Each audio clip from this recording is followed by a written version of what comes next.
Terraria has quite a few different difficulties. When it comes to YouTube videos, you'll most likely just see Master for the worthy and legendary. But personally, I'm preferential to a different difficulty. Not for the challenge, but for the freedom it provides. In this video, I'll be going over and trying to convince you to play one of my favorite difficulties, Journey Mode. But before we begin, if you enjoy the video and want to see more content from me, be sure to subscribe to be notified whenever I upload a new video. Yeah, those notifications are important. To play Journey Mode, you will need to create a designated Journey character and world. This is one of the few downsides of playing the mode, but it makes sense due to how the mode functions.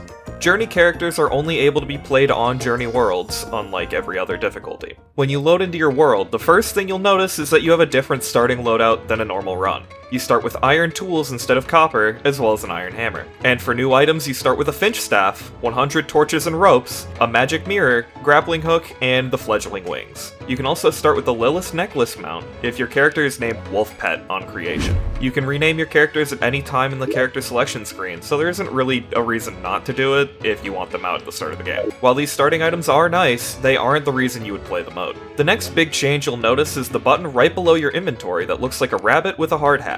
This is the Journey Powers menu. Yeah, Journey is essentially Terraria's creative mode, giving you tools to customize your gameplay as you see fit. While this can absolutely be considered cheating using these powers in an average playthrough, it's only an issue if you have zero restraint. So actually, if you don't like Journey mode, that's a skill issue.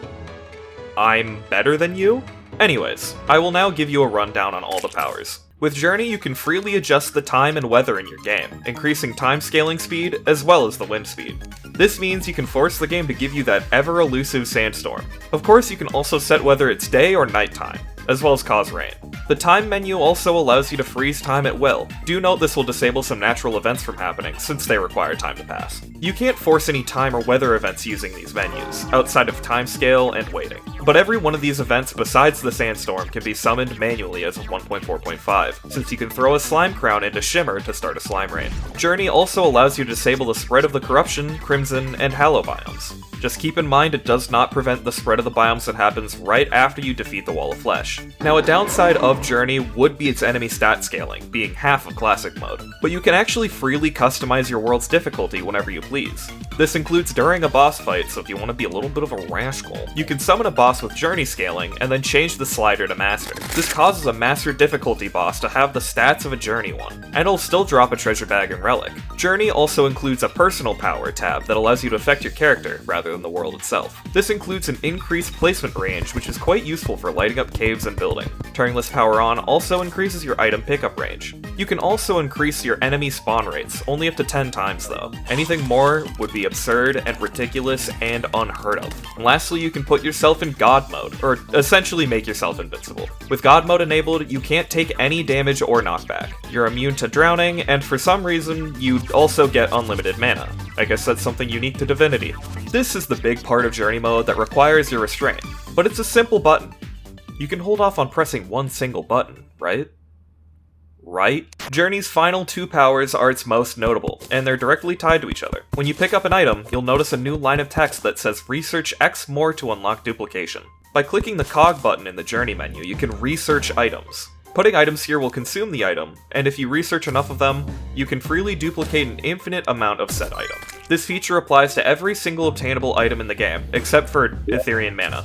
Old One's Army always gets special treatment, or whatever. The amount of items required to duplicate depends on the type of item it is, and you can see the list here. And as of 1.4.5, researching an item also gives the progress to other players on your team, so you can work together to get the single Journey exclusive achievement for researching 50% of all items. The research system is the only part of Journey that I have a little bit of an issue with, not because it's overpowered, but because I feel it needs a few more tweaks to really be perfect. The biggest point of friction when it comes to Journey is actually building, at least when it comes to furniture. Researching an item only researches that item specifically, which makes sense. However, there are a billion different sets of furniture in the game now, and to be able to duplicate a full set, you'll need to go one by one, manually craft each and every piece, and then research them for every set. Obviously, that isn't that big of a deal, but doing this for every single set of furniture in the game is incredibly tedious. especially with 1.4.5 adding so many new sets. There's a mod I've found that fixes this issue, called Upgraded Research by JPanV2. This mod automatically researches any items that you can craft with other materials you have researched. It's a bit overpowered, but if this is an issue you also find yourself having, I'll leave a link to the mod in the description. The mod also adds a couple items like the ability to share your researched items with other players. The only other issue I have with Journey is the lack of enemy spawning tools. It's also not that big of an issue, but I think it could be added very seamlessly by using the pre-existing bestiary menu, allowing you to spawn any enemy if you have their full bestiary filled out. Otherwise, I find Journey to be an incredibly fun way to play the game from time to time. As someone who does a ton of playthroughs of the game, be that for content or for my mods I work on, Journey's tools allow for a much more relaxed and quicker pace. The tools allow you to alleviate some of Terraria's more time-consuming stress points, such as mob grinding and waiting for the proper time of day. Disabling the spread of the Evil and Hallow biomes allows you to sit back and take your time in more pressing portions of the game, such as early hard mode without the Contaminator. And using the mode doesn't compromise difficulty either, since you can always just keep your world on Master, and you can still create Journey worlds on For the Worthy and get Fix Boy, so you can still do legendary runs in Journey mode. I can definitely understand not playing the mode. It's certainly not for everyone, but I highly recommend giving it a shot. Hell, I don't think I'm ever going to be playing Skyblock without it. Makes the grind way more manageable. And if you've already tried Journey in the past, what do you think of the mode? Leave a comment with your thoughts. What do you like? What do you dislike? Should I be banned from ever having an opinion again since it's not the general consensus? Don't pick that last one, actually. Anyways, thank you so much for watching, and sorry about that, brief hiatus I took. It hopefully won't take that long again for more videos to come. I don't plan on that, at least. If you enjoyed the video and you haven't subscribed, please consider doing so. You can also leave a like on the video to let me know you enjoyed it.